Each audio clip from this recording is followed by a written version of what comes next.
Hey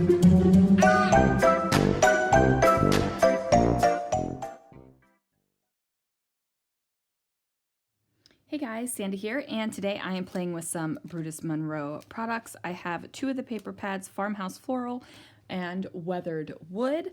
I also have the Aster stencil, and then of course, the super fun things that I have, Glitter Glaze. Love me some Glitter Glaze. So let's see what I can do. Okay, you guys, I am in love with both of these paper collections. This one, oh, look at these beautiful wood patterns. Like, look at that. It is so gorgeous. The weathered wood and the farmhouse florals are beautiful. Now, I decided that I was going to go ahead and do 4 different panels. And because I couldn't decide which ones I liked the best, so I went with 4 of them. And then I also flipped through the floral paper pad, and I was like, oh, these florals are dying to be fussy cut. So I pulled a couple of those, and then I also have my Aster stencil, and I'm just trying to figure out what exactly I'm going to do.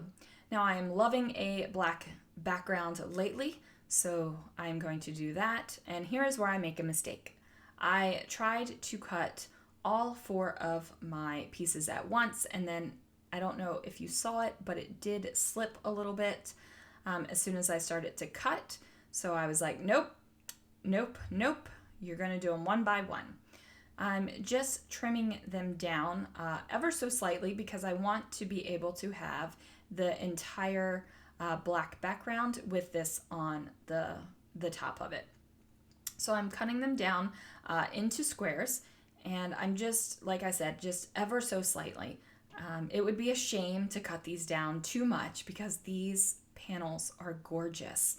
I mean, look at them. They're just beautiful. They're so realistic and gorgeous. I just can't get enough of them. Might have to order me another pack of it. And I'm just adding some adhesive on the back, and okay. Gotta fix the adhesive because, it's being a butt, and that's what happens sometimes when you are creating. Your tools don't want to cooperate with you, so you just make the best of it and keep on going, right? Right. So I am going to put down my panels now. Oh, they are gorgeous. Now, I don't even know if this is the same exact formation that I had them in originally, and that's okay because I love them all equally and they could go anywhere on the page and I would be happy. Now, I did use my grid mat to line up the little squares here. I'm just making sure that there is just about the same amount of distance around each one. And then I'm just trimming off those 2 little thingies that were left from when I made the mistake of trying to cut out them all at once. So I just decided to go for it, and I love this stencil, and I just decided to use my glitter glaze right here. And you guys, I love me some glitter glaze, like love it. I feel like it's my personal mission to get scrapbookers to use glitter glaze. So if you're watching this video and you have not tried the glitter glaze, you need to, okay? You just need to. Follow the link down below, get yourself some glitter glaze and try it out. And I promise you, you will not regret it. It is one of my favorite things ever. I am using the gold glitter glaze right now, and it does look creamy. So it looks creamy, but believe me, it will not dry creamy. Oh, it's so gorgeous already. It is so gorgeous already. Okay, now I decided to go ahead and do this on every single one of the panels. I did get a little excited with my glitter glaze and smushed some through the stencil underneath the lines. And that happens because the stencil is delicate. And what I mean by delicate is there are thin lines between the stencil cutouts. So if you push any kind of media through it, ink, glaze, glitter glaze, chroma glaze, any of that stuff, if you push it too hard, because the stencil is so thin right there, you're going to get product underneath of it. So if you don't want product underneath of it, you need to just work gently and slowly. However, you know, like I said, I'm a fan of the glitter glaze, so a little extra sparkle, that doesn't hurt anybody. So we're just making sure to do that as well. Oh, that's my favorite part. The stencil reveal on videos is my favorite part. Whether it's on my video or someone else's video, I'm always sad when they don't show the stencil reveal. I'm like, oh, like you missed out on the best part. Look, and this is why I left me glitter glazing all of these asters on these panels, because honestly, guys, like this gives me joy. This is the thing I like to see on videos, but I don't make you watch all of it. So I'm going to set that aside to dry, and while that's going on, I'm going to fussy cut out some of these florals. So I do choose this one to get some of the smaller florals. And these are gorgeous painted florals. Like, they are absolutely beautiful. Just look at them. Now, I am not cutting out every single little detail on the florals, like the little red dots and some of the more thin greenery. I'm not cutting that out. I'm just not. And that's probably one of my best fussy cutting tips, is don't cut out the stuff you don't want to. Like, don't put yourself through that torture of trying to cut out all of those teeny little tiny red dots. Like, just don't do it. If you wanted to add the red dots back in later, like, do it with some ink, do it with some chroma glaze, do it with something, do it with some stamping, but don't cut that mess out. Like, just don't do it. So as you can see, I'm just going to go ahead and continue to fussy cut. Now I am holding my cutting arm as still as possible and just moving the floral. I do decide to cut out the big floral because I think that this is going to be like the big statement piece on the layout, because the layout is a little bit rustic and a little bit busy. It's definitely different from my other glaze and stencil layout that I made with the Stargazer stencil. That is much more a clean mixed media layout, if you can believe that. So I am just being careful to cut the parts out that I want to cut out. And like I said, I'm trying to keep my cutting hand as still as possible, and I'm trying to use the other hand to move the paper and just cleanly open and close my scissors so that I am getting the most smooth cuts around the florals. Now I do decide to cut out some of these skinnier ones right here, like these kind of blue-green leaves. But as you can see, I did not cut out those little red dots, and I did not cut out the kind of wispy greenery, because that would have stressed me out. And you know what? Like, creating shouldn't be stressful. Creating should be fun. So there we go. This is what it looks like with the glitter glaze all dry. I decide to pull out another one of the florals and mat my photo on it. Now, yes, that is a photo of me wearing a plastic princess tiara. So on my birthday at work, I wear a tiara. And last year, I could not find my tiara. Like, I looked everywhere. I ended up finding it a couple days later, of course. But I was so bummed that I didn't wear my tiara, and my team was so bummed that I wasn't wearing a tiara on my birthday. They went to the sales floor and bought me the birthday princess tiara to wear. So I thought that that was super awesome of them, and I just wanted to document that somehow. Look how gorgeous that floral is over top of that aster stencil. Is that just not gorgeous? Oh, it's beautiful. So I'm trying to figure out how to get my photo on here, get the floral on here, and just kind of make it pretty. Because really, that's what I'm doing right here. This is my purpose right now, guys, is to make this a pretty layout. And I think I do it in the end. Like, I'm perfectly happy with it. So it's just a matter of figuring out the placement and where all the florals are going to go. Now, I thought that I was going to tuck some florals underneath of the picture, but I think I end up keeping them all on top because they're just so gorgeous. I don't want to hide them away. So I go ahead and place down my photo. At first I was thinking about trying out a different pattern paper. I really wanted to use that pink again, but you know, then my photo mat kind of gets lost, and that one was too bright. So ultimately I go with the blue. So I'm going to go ahead and add my adhesive to the back and go ahead and stick that photo down.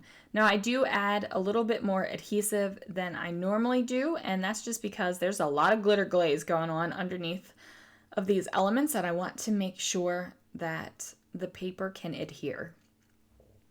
Now I am still loving this fussy cut floral, like it is beautiful.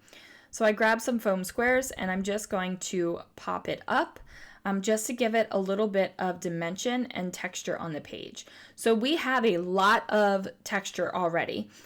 We have true texture, which is the glitter paste or the glitter glaze, because it has it's like that pasty kind of texture. I call it a pasty texture, but it's not really pasty, but there's true real texture. Like you rub your hands over it, it's lumpy, you can feel it. You also have the implied texture, which is the wood grain parts that are underneath of the glitter glaze. And that is because it looks like if you touched it, it would be lumpy and you could feel the cracks and everything, but you really can't.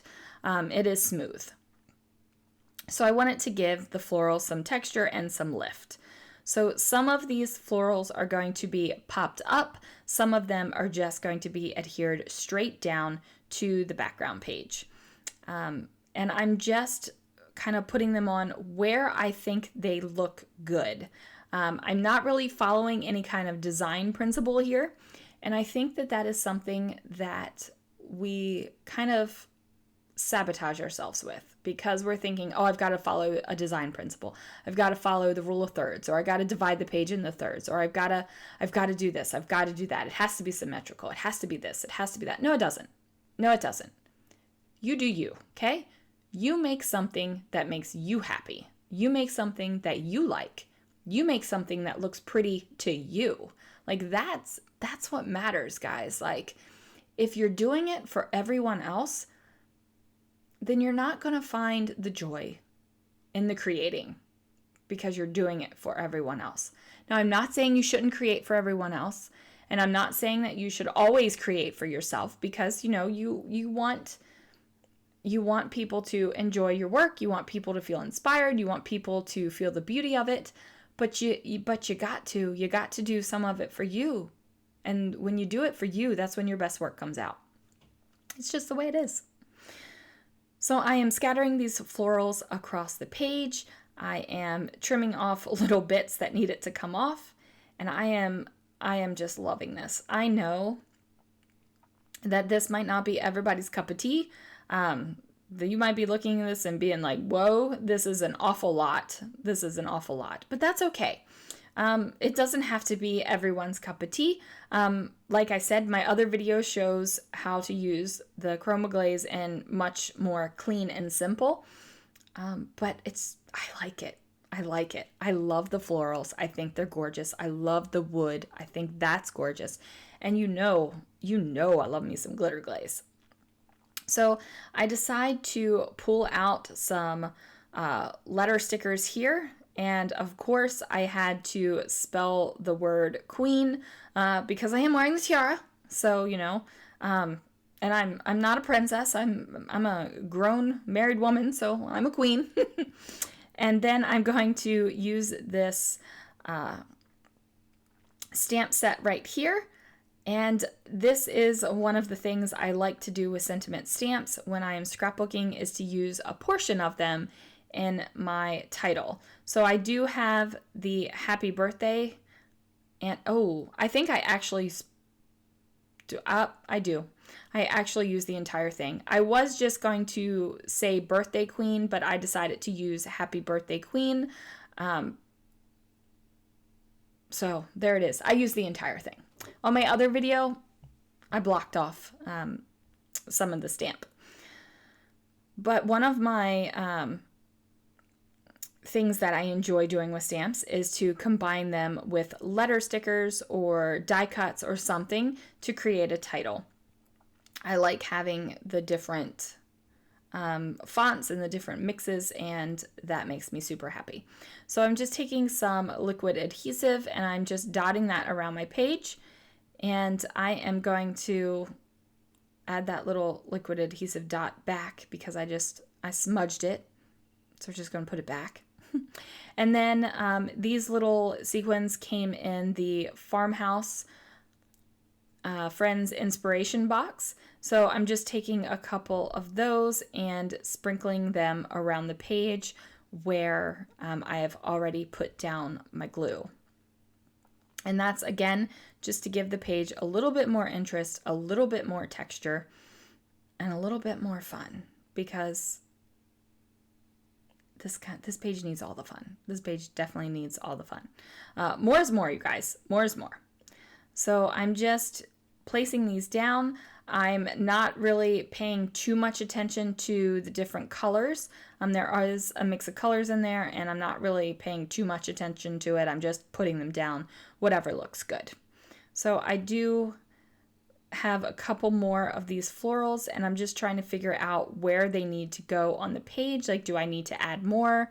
And I decide, yes, I do need to add more. So I go ahead and place that one off the page and trim it off. And then I'm like, yep, you're going to need some more of those little wood grain sequins over here as well. So I pop those bad boys down. And I am completely pleased with this, you guys. Completely pleased. That glitter glaze, gives me heart palpitations. I'm so happy for it. That's going to do it. Thanks so much for watching, and I will see you guys again real soon for another video.